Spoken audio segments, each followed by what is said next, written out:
आज हम आपको बताएंगे विद्युत धारा का मात्रक। पिछले वीडियो में हमने बताया था कि विद्युत धारा किसे कहते हैं। तो विद्युत धारा को आई से प्रदर्शित करते हैं। आई बराबर होता है क्यू बटा टी। विद्युत धारा बराबर होता है जो आवेश प्रवाह की दर होती है यानी कि आवेश बटा समय, आई बराबर क्यू बटा टी। तो आई को ही विद्युत धारा कहते हैं। क्यू मतलब होता है आवेश और टी मतलब होता है टाइम, टाइम यानी समय। तो आज के वीडियो में हम बताएंगे कि विद्युत धारा का मात्रक क्या होता है यानी कि unit of current, unit of current. इसके बाद हम कोशिश करेंगे कि विभवांतर और ओम का नियम भी इसी वीडियो में ही बता दें। तो सबसे पहले जान लेते हैं विद्युत धारा का मात्रक क्या होता है। विद्युत धारा का मात्रक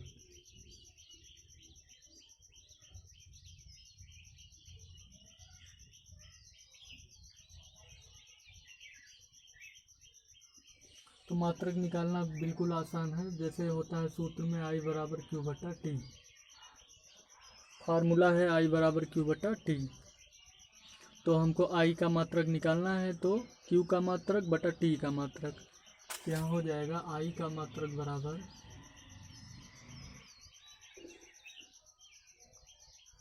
क्यू का मात्रक और बटा टी का मात्रक।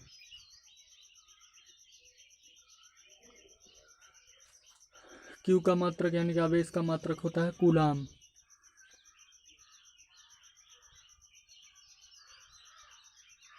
और टी यानी टाइम का मात्रक होता है सेकेंड।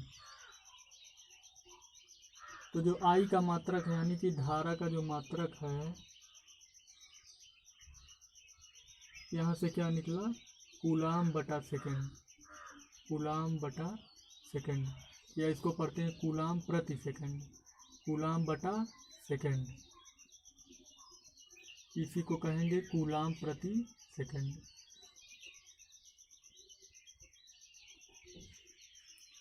तो जो विद्युत धारा का जो मात्रक होता है कूलाम प्रति सेकेंड, और इसी कूलाम प्रति सेकेंड को कहते हैं एम्पियर। तो कूलाम प्रति सेकेंड को क्या बोलते हैं, एम्पियर।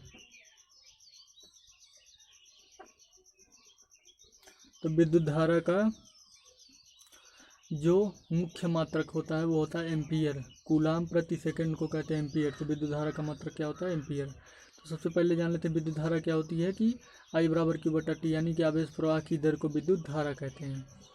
तो आवेश क्या होता है, इलेक्ट्रॉन जो गति करते हैं उसी को कहते हैं आवेश। तो आवेश जब प्रवाहित होता है तो उसी के कारण विद्युत धारा प्रवाहित होती है। इसके बाद विद्युत धारा का मात्रक, विद्युत धारा का मात्रक हो जाएगा आई बराबर होता है क्यू बटा टी। तो आई का मात्रक हो जाएगा क्यू का मात्रक बटा टी का मात्रक। क्यू का मात्रक है कूलाम, टी का मात्रक है सेकंड। क्यू का मतलब कूलाम, आवेश का मात्रक कूलाम, और टी का यानी कि टाइम का मात्रक हो गया सेकंड, और दोनों को मिला के हुआ कूलाम बटा सेकंड। तो कूलाम बटा सेकंड को क्या बोलते हैं, एम्पियर। तो इस तरीके से विद्युत धारा का जो मात्रक होता है उसे क्या कहते हैं, एम्पियर। इसे कैपिटल ए से दिखाते हैं। तो एम्पियर को किससे दिखाते हैं, कैपिटल ए से। तो कहीं भी कैपिटल ए में लिखा रहेगा तो इसका मतलब वो एम्पियर है। ठीक, अब आगे जान लेते हैं कि विभवांतर क्या होता है।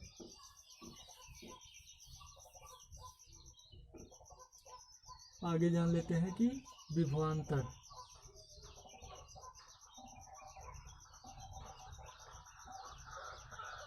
इसको बोलते हैं वोल्टेज।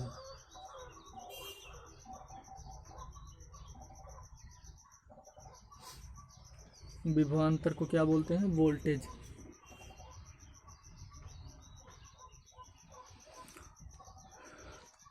तो क्या होता है कि जब आवेश प्रवाहित होता है तार में तो उसी के कारण क्या होती है, विद्युत धारा बहती है, यानी कि आवेश के प्रवाह की दर को विद्युत धारा कहते हैं। तो अब सीधी सी बात है कि अगर आवेश प्रवाहित होगा तो उसके द्वारा कुछ कार्य किया जाएगा, यानी कि आवेश जो प्रवाहित होता है तार में तो उसके द्वारा क्या किया जाएगा, कार्य। तो आवेश के द्वारा, एक आवेश जो होता है उसके द्वारा एक सिरे से दूसरे सिरे तक प्रवाहित होने में किए गए कार्य को ही क्या कहते हैं, विभवांतर कहते हैं। इसको ऐसे समझ लेते हैं, इसका सीधे सूत्र लिखते हैं, V बराबर होता है W बटा Q। V बराबर क्या होता है, W बटा Q। V का मतलब क्या हुआ, वोल्टेज, और W का मतलब वर्क, Q का मतलब चार्ज यानी कि आवेश। तो यानी कि यहाँ से इसको हिंदी में लिखते हैं तो हो जाएगा विभवांतर बराबर कार्य बटा आवेश। विभवांतर बराबर क्या होगा, कार्य बटा आवेश। यानी कि किसी भी चालक में या चालक तार में आवेश द्वारा एक सिरे से दूसरे सिरे तक प्रवाहित होने में या जाने में किए गए कार्य को विभवांतर कहते हैं। तो अगर इसको सिंपल भाषा में कहें तो कह सकते हैं कि आवेश द्वारा किए गए कार्य को विभवांतर कहते हैं। तो आवेश प्रवाहित होती है तो विद्युत धारा बहती, तो आवेश द्वारा जितना कार्य किया जाता है उसी को कहते हैं विभवांतर। तो क्या कहेंगे कि आवेश द्वारा एक सिरे से दूसरे सिरे तक जाने में किए गए कार्य को विभवांतर कहते हैं। तो आवेश द्वारा परिपथ के एक सिरे से दूसरे सिरे तक जाने में किए गए कार्य को विभवांतर कहते हैं। तो विभवांतर बराबर होता है कार्य बटा आवेश। तो क्या कहेंगे, आवेश द्वारा किए गए कार्य को विभवांतर कहते हैं। एकदम सिंपल सी परिभाषा यहाँ लिखे हैं कि आवेश जब प्रवाहित होगा तो उसके द्वारा कार्य किया जाएगा, तो वही जो कार्य किया जाता है उसी को कहते हैं विभवांतर। तो यहाँ से सूत्र निकलता है V बराबर W बटा Q। तो होता है विभवांतर बराबर कार्य बटा आवेश। तो विभवांतर समझ में आया होगा कि क्या होता है। सीधी सी बात है कि आवेश क्यों बहते हैं, क्योंकि जब इलेक्ट्रॉन गति करते हैं तो आवेश बहता है। तो अब आवेश बहेगा तो धारा बहेगी, यानी कि आवेश प्रवाहित होगा, आवेश गति करेगा तो धारा बहेगी। और जब आवेश गति करेगा तो उसी के कारण कार्य किया जाएगा, तो कार्य किया जाएगा तो विभवांतर में होगा। तो जान लेते हैं कि विभवांतर का मात्रक क्या होता है। तो विभवांतर बराबर होता है कार्य बटा आवेश। तो विभवांतर का मात्रक जान लेते हैं। V बराबर होता है W बटा Q। सूत्र को याद कर लेंगे। तो विभवांतर का मात्रक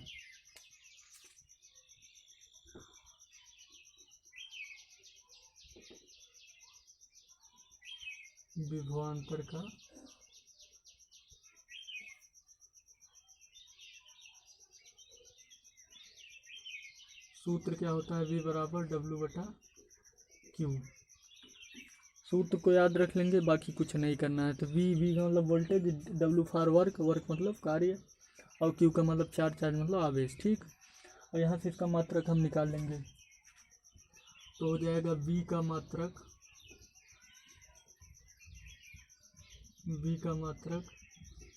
बराबर W का मात्रक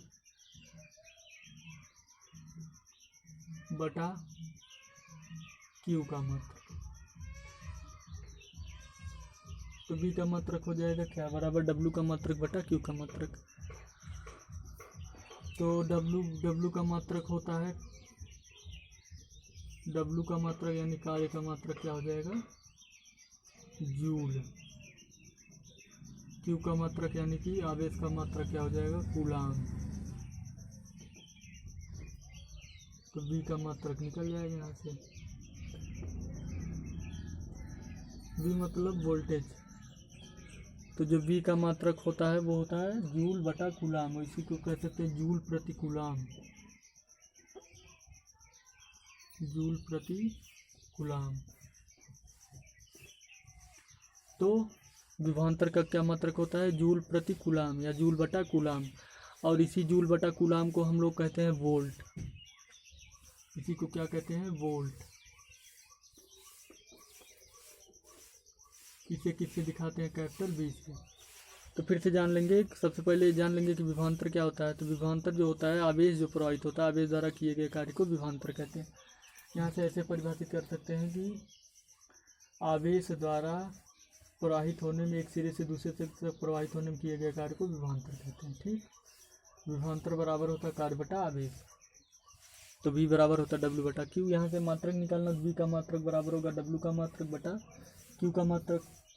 तो W का मात्रक होता है जूल, क्योंकि W फॉर क्या है, वर्क। यहाँ से इसको लिख सकते हैं हम कि वोल्टेज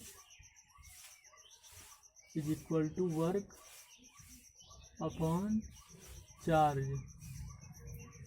चार्ज का मतलब होता है आवेश, आवेश को दिखाते लेकिन क्यू से है। तो जूल बटा कूलाम को ही क्या कहते हैं, वोल्ट। और वोल्ट को किससे दिखाते हैं, वी से, कैपिटल वी से। इसको याद कर लेंगे कि जो धारा होता है उसका मात्रक होगा एम्पियर, और जो वोल्ट होता है यानी कि विभवांतर उसका मात्रक होता है, धारा का मात्रक एम्पियर और विभवांतर का मात्रक होता है वोल्ट। धारा का मात्रक जो एम्पियर होता है उसको कैपिटल ए से प्रदर्शित करते हैं, और जो विभवांतर का मात्रक होता है वोल्ट उसे कैपिटल बी से प्रदर्शित करते हैं। तो इस तरीके से हम धारा और वोल्ट, विभवांतर दोनों के बारे में समझ चुके हैं, आई और वी समझ में आ चुका होगा। इसके बाद अगला टॉपिक आता है ओम का नियम। जब आई और वी के बारे में पढ़ लिए, यानी कि धारा और विभवांतर के बारे में पढ़ लिए, तो अगला टॉपिक है ओम का नियम। यानी कि ओम का नियम क्या करेगा कि अब इन दोनों में संबंध बताएगा। तो यानी कि आई और बी में क्या रिलेशन होता है, ये किसको कैसे जानेंगे, ओम के नियम से। तो कल हम बताएंगे ओम का नियम क्या होता है। तो वीडियो समझ में आए लाइक ज़रूर करें।